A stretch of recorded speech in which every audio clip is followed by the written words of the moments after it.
할렐루야. 감사합니다. 오늘 계속해서 사도행전 8장 26절부터 40절까지 우리 한번 읽겠습니다. 본문을. 주의 사자가 빌립에게 말하여 이르되 일어나서 남쪽으로 향하여 예루살렘에서 가사로 내려가는 길까지 가라 하니 그 길은 광야라. 일어나 가서 보니 에디오피아 사람 곧 에디오피아 여왕 간다게의 모든 국고를 맡은 관리인 네시가 예배하러 예루살렘에 왔다가 돌아가는데 수레를 타고 선지자 이사야의 글을 읽더라. 성령이 빌립더러 이르시되 이 수레로 가까이 나아가라 하시거늘 빌립이 달려가서 선지자 이사야의 글 읽는 것을 듣고 말하되 읽는 것을 깨닫느냐? 대답하되 지도해 주는 사람이 없으니 어찌 깨달을 수 있느냐 하고 빌립을 청하여 수레에 올라 같이 앉으라 하니라. 읽는 성경 구절은 이것이니 일러스되 그가 도살자에게로 가는 양과 같이 끌려갔고 털 깎는 자 앞에 있는 어린 양이 조용함과 같이 그의 입을 열지 아니하였도다. 그가 굴욕을 당했을 때 공정한 재판도 받지 못하였으니 누가 그의 세대를 말하리요. 그의 생명이 땅에서 빼앗김이로다 하였거늘 그 네시가 빌립에게 말하되 청컨대 내가 묻노니 선지자가 이 말한 것이 누구를 가리킴이냐 자기를 가리킴이냐 타인을 가리킴이냐. 빌립이 입을 열어 이 글에서 시작하여 예수를 가르쳐 복음을 전하니 길 가다가 물 있는 곳에 이르러 그 네시가 말하되 보라 물이 있으니 내가 세례를 받음에 무슨 거리낌이 있느냐. 이에 명하여 수레를 멈추고 빌립과 네시가 둘 다 물에 내려가 빌립이 세례를 베풀고 둘이 물에서 올라올새 주의 영이 빌립을 이끌어 간지라. 네시는 기쁘게 길을 가므로 그를 다시 보지 못하니라. 빌립은 아소도에 나타나 여러 성을 지나다니며 복음을 전하고 가이사랴에 이르니라. 오늘 본문에는 7 집사님 중에 한 분인 빌립 집사님의 특별한 전도의 모습, 좀 색다른 전도의 모습이 나옵니다. 오늘 본문 읽은 대로 빌립은 주의 사자의 지시를 받아 에디오피아 네시를 만나 복음을 전했고 성령의 지시에 따라 네시 가까이에 갔고 또 주의 영의 이끌림을 받아 다른 곳으로 옮겨져 복음을 전하게 되는 모습을 보았습니다. 빌립은 에디오피아 네시에게 성경을 풀이해 주므로 올바른 복음을 전했고 그 네시의 마음에 영적인 기쁨을 선사하고 참 생명을 주었습니다. 오늘 본문을 통하여서 저와 여러분이 어떻게 그리스도인들이 하나님의 거룩함을 이루기 위해서 특별히 복음을 전하는 데 있어서 본받아야 할 것을 말씀해 주고 계신데 빌립은 첫 번째 주의 사자로부터 지시를 받았다고 이야기합니다. 시작. 주의 사자가 빌립에게 일어나서 남쪽으로 향하여 예루살렘에서 가사로 내려가는 길에까지 가라 하니 그 길은 광야라. 예루살렘에서 지금 빌립은 어디서 복음을 전하는 사람이에요? 사마리아 성에서. 팔레스틴이 있으면 중간에 사마리아가 있는데 예루살렘에 가서 거기서 가자로 내려가는 길까지 가라. 가자는 지금 이스라엘과 하마스가 전쟁하는 거기거든요. 제가 이따 지도를 보여드리겠지만 여기서 주의 사자는 누군가? 천사를 이야기해요. The angel of the Lord. 주님의 천사, 메신저죠. 하나님은 다스리는 영이고 천사는 섬기는 영이에요. 그래서 지금 하나님의 나라의 확장을 위해서 하나님의 뜻이 계셔서 천사를 통하여서 빌립을 통하여서 하나님이 일을 하시는데 빌립은 이 천사의 지시를 받고 그곳으로 달려가죠. 우리는 여기서 복음은 먼저 복음을 받아들인 성도들에 의해서 전해진다라는 사실을 알 수가 있습니다. 자, 하나님이 한 번에 지금 이 지구상에 있는 모든 사람들에게 복음을 전하실 수 있습니다. 그렇죠? 전지전능하신 분이. 하나님이 천사를 통하여 복음을 전하실 수 있습니다. 그런 경우는 특별한 경우입니다. 근데 일반적인 경우에는 하나님은 먼저 복음을 받아들인 여러분들, 먼저 거듭난 여러분들을 통해서 복음을 전하기를 원하신다는 거예요. 그걸 꼭 기억하세요. 지금 여러분들 전도 대상자를 놓고 기도하고 있잖아요. 이름을 불러가면서. 먼저 복음을 받아들인 지구촌 성도들에 의해서 하나님은 그들이 정한 전도 대상자에게 복음을 전하기 원하십니다. 꼭 기억하세요. 아유, 하나님이 그냥 하시려면 다 하실 수 있으시지만 하나님의 방법은 그것이다. 하나님은 사람을 구원하셨을 때 누구를 통해서 구원하셨어요? 예수 그리스도. 근데 그분이 그냥 하나님의 본체로서 있을 때 구원하셨나요? 아니요. 이 땅에 육신의 몸으로 성육신된 사람이신 그리스도를 통해서 우리의 사람의 구원을 이루셨습니다. 동일하게 구원의 복음을 전하는 일도 하늘의 천사나 다른 어떤 권능 있는 영적 존재로서가 아니라 구원의 은혜를 받은 사람, 여러분을 통하여 전하도록 하셨습니다. 그러므로 이 일은 그리스도인들에게만 주시는 특권이기 때문에 여러분이 이 일에 충성하면 이 특권에 참여하는 일이 되는 것입니다. 이건 놀라운 일이에요, 여러분. 죄 때문에 하나님과 화목해 되지 않은 사람을 여러분이 화목해 하는 사람으로 그 사람에게 복음을 전한 거예요. 이 얘기는 여러분이 예수님 같은 위치에서 예수님 같은 역할을 했다는 거예요. 예수님이 죄와 사망의 법에 있는 우리를 십자가 사건을 통해서 저와 여러분을 하나님과 화목해 하셨잖아요. 동일하게 그 예수님을 본받아 여러분들도 화목해 하라는 직분을 받은 거예요. 그러므로 전도를 한다는 것은 예수님의 역할을 한다는 거예요. 그러니까 놀라운 특권입니다. 이거는 꼭 기억하세요.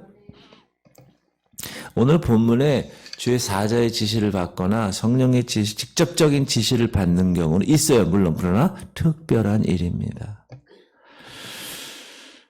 빌립이 주의 사자의 지시로 에티오피아 내시에게 복음을 전하는 일이 왜 특별한 경우인가?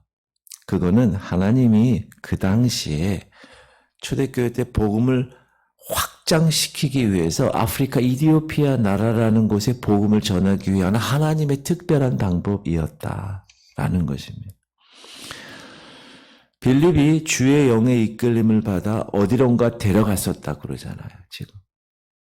지금 사마리아에 있는데 예루살렘으로 내려가서 가자로 가서 거기서 하나님이 준비하신 전도 대상자 에티오피아 내시를 만나고 또 아스도스로 가고, 이거를 성경학자들은 주님의 강력한 이끄심에 의한 순식간에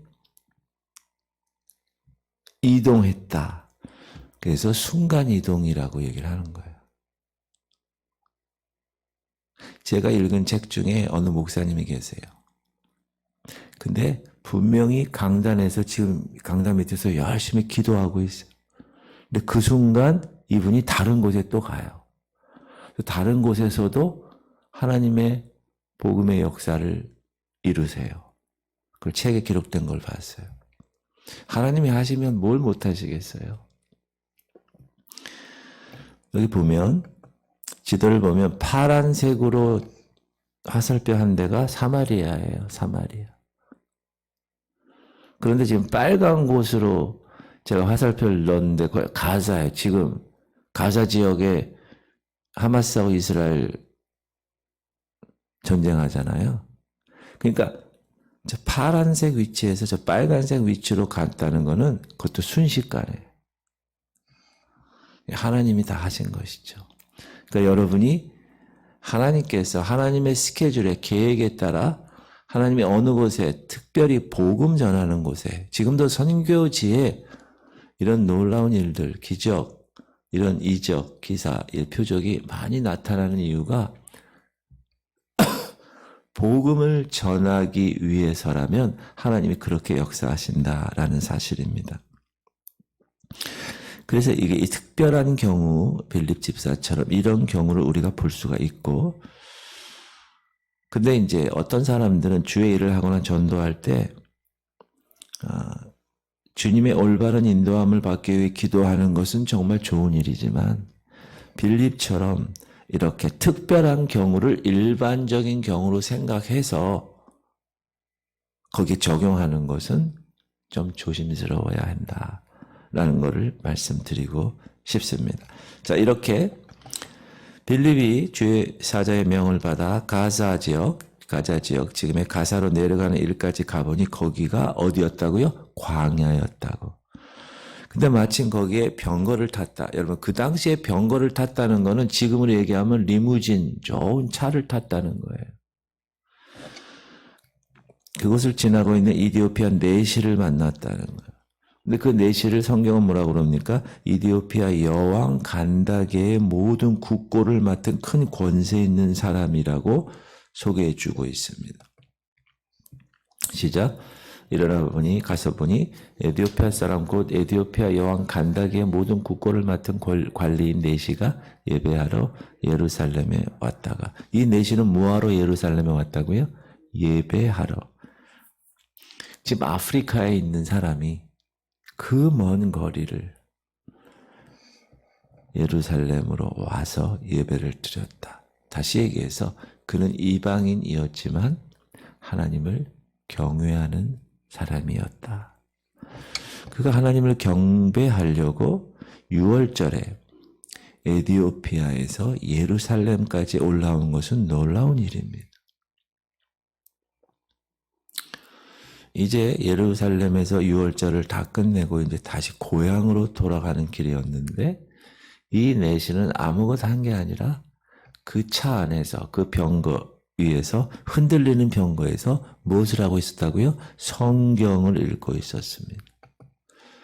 돌아가는데 수레를 타고 선지자 이사야의 글을 읽더라. 이 당시 성경은 구약 성경이겠죠. 이 당시 성경은 지금처럼 복사기에서 혹은 인쇄소에서 이렇게 인쇄된 이렇게 좋은 성경책이 아니고 두루마리에, 그것도 너무나 소유하기가 어려운. 근데 이 사람은 고위급 관리니까 소유한 거예요. 그리고 지금 읽는 거예요. 어디를? 이사야 53장을. 빌립이 병거에 가까이 갔을 때 그 내시가 어떤 책을 읽었느냐, 자세히 보니 이사야 글이었어요. 29절, 성령이 빌립더러 이르시되 이 수레로 가까이 나아가라. 그래서 가까이 갔더니 이사야 53장, 가장 난해한 구절이라고 얘기하는 예수 그리스도, 그분이 어린 양, 죽임당한 어린 양의 모습으로 이 땅에 오실 거라는 예언이에요.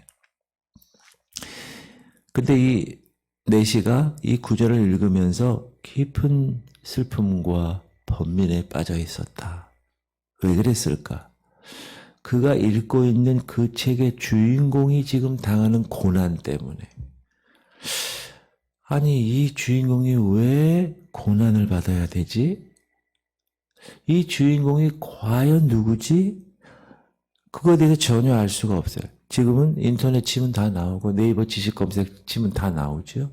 또 주일마다 목사님들이 다 강단에서 설명해 주죠.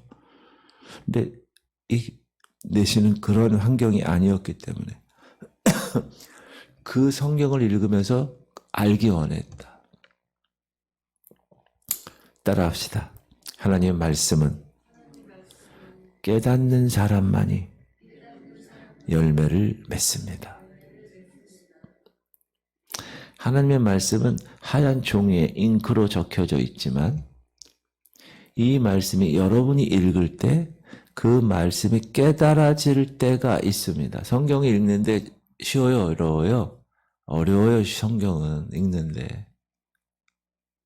근데 가끔씩 깨달아질 때가 있어요. 그건 성령께서 조명하시는 거예요. 불을 딱 끄면 안 보여요. 읽어도 무슨 말인지 몰라요. 깨닫지 못해요. 내 성령의 조명하심이 경험되면 어이구 이게 이런 말씀이었구나. 여러분 말씀을 깨달아지는 여러분 되시길 바랍니다. 말씀을 깨달아지는 사람만이 그 말씀대로 순종할 수 있고요. 그 순종의 열매를 맺을 수가 있기 때문에 그렇습니다. 그래서 빌립이 그에게 달려와서 그에게 뭐라고 그러죠? 그 읽는 것을 깨달아 알고 계십니까? 빌립이 달려와서 선지자 이사야의 글 읽는 것을 듣고 말하되 읽는 것을 깨닫느냐. 그가 뭐라고 그러죠? 가르쳐주는 사람이 없어서 무슨 말인지 못 깨달아요. 잠깐 여기 앉으실래요? 저에게 좀 가르쳐 주세요. 그런 기대감을 가지고 얘기하죠. 대답하되 지도해 주는 사람이 없으니 어찌 깨달을 수 있느냐 하고 빌립을 청하여 수레에 올라 같이 앉으라 하니라. 읽는 성경 구절은 이것이니 일러시되 그가 도살장에게로 가는 양과 같이 끌려갔고 털 깎는 자 앞에 있는 어린 양이 조용함과 같이 그의 입을 열지 아니하였도다. 그가 굴욕을 당했을 때 공정한 쟁판도 받지 못하였으니 누가 그의 세대를 말하리요. 그의 생명이 땅에서 빼앗기미로다 하였거늘. 빌립은 이 집사님은 내시가 읽고 있는 성경을 해석해 주었습니다. 그 이사야의 글은 예수님이 낮아지셔서 도살장으로 끌려가는 어린 양처럼 잠잠하게 그 입을 열지 아니한 우리의 죄 문제를 위해서 메시아 되신 예수 그리스도에 대한 정확한 설명을 빌립이 해주고 있는 것입니다.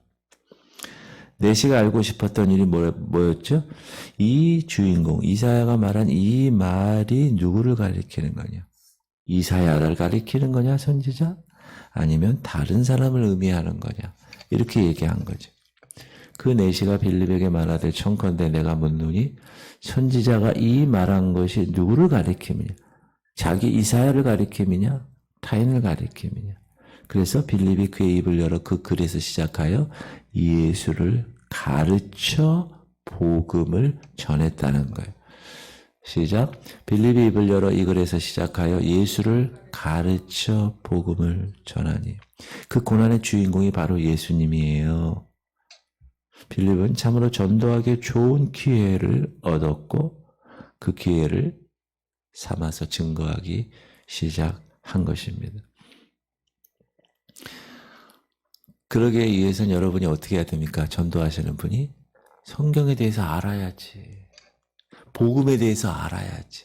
정확한 복음에 대해서 알아야 전도 대상자에게 가르쳐 줄 수 있죠. 그래서 제가 강단에서 계속 복음에 관한 얘기를 합니다. 예수 그리스도에 관한 얘기를 하잖아요. 그럼 여러분들이 계속 그걸 듣고 가르치실 수 있어야 돼. 그래야 여러분께 됩니다. 할렐루야. 여러분 이스라엘에 지금 히브리 대학이나 이런 데서 성경을 가르칠 거 아니에요. 근데 그들은 유대적인 마인드를 가지고 성경을 가르쳐요. 지금도 그들에게 있어서는 예수가 그리스도가 아니에요. 예수님이 메시아가 아니라고 유대인들에게 있어서는. 그래서 그러나 주이시 크리스천이 있어요. 유대인이면서도 거듭난 사람이 있어요. 기독교인이. 그런 교수들도 있어요. 대학에. 이스라엘에. 그러면 그 사람들은 이사야 53장을 가르쳐요. 일반적인 유대인 교수들은요. 이사야 53장을 안 가르쳐. 거기서는 못 가르치게 돼 있어요. 거기 53장. 왜 이 메시아가 죽음을 당하는 메시아로 오냐? 우리는 인정할 수 없다. 왜 고난당한 메시아로 오냐? 인정할 수. 그런데 크리스찬인 유대인들이 있어요. 교수님들. 그 문 다 닫고 대학교 강의실 문 다 닫고 진짜 복음을 가르쳐요. 이스라엘에서 온 사람 이때 들은 얘기예요. 공부하고 온 사람. 왜? 그걸 가르치면 불이익을 당하니까 교수도. 사랑하는 성도님들, 전도가 뭡니까? 따라합시다. 전도는 성경에서 예수를 가르쳐주는 일입니다. 전도가 딴 게 아니라 성경의 예수를 여러분이 가르쳐주는 거예요. 빌립은 이사야의 글에 나타나 있는 말씀으로 시작해서 예수를 가르쳐 주었습니다. 그 고난의 종이 예수야. 그 고난의 종을 예수와 연결시켜 가르쳤을 때 이 내시의 의무는 그 자리에서 풀렸습니다. 그리고 마음에 큰 성령의 감동하심을 받았습니다. 여러분, 복음이 떨어질 때는 성령께서 역사하시는데 그 전도 대상자의 마음을 옥토로 만들게 되고 여러분이 전한 그 복음의 씨앗이 그 옥토에 뿌려지면 싹이 나고 열매를 맺는 것입니다. 그러므로 이 내시도 저희가 궁금했던 그 사실에 대해서 알게 되니까 성령의 큰 감동하심을 받아 가는 길에 물이 있는 거예요. 그러면서 세례받겠다고. 우리가 부활절에 세례했는데 시작. 길 가다가 물 있는 곳에 이르러 그 내시가 말하되 보라 물이 있으니 내가 세례를 받으면 무슨 거리낌이 있느냐. 예명하여 수레를 멈추고 빌립과 내시가 둘 다 물에 내려가 빌립이 세례를 베풀고 둘이 물에서 올라올새 주의 영이 빌립을 이끌어 간지라. 내시는 기쁘게 길을 가므로 그를 다시 못 찾아. 순간이동을 또 하나님 시키기 샥. 사랑하는 성도님들, 이디오피아 내시처럼 말씀을 배우는 일은 구원과 영생을 위해서 가장 좋은 일입니다. 말씀을 배우는 일. 그러므로 매 공예배 때마다 말씀을 배우시기를 축복합니다. 지구촌 밴드의 휴대폰에 공동체 성경 읽기를 통해서 매일 말씀을 배우실 수 있기를 축복합니다. 그리고 전도 대상자들에게 빌립처럼 여러분이 말씀을 풀어서 설명해 줄 수 있는 그런 전도자들이 되실 수 있기를 주의 이름으로 축복합니다. 기도합시다.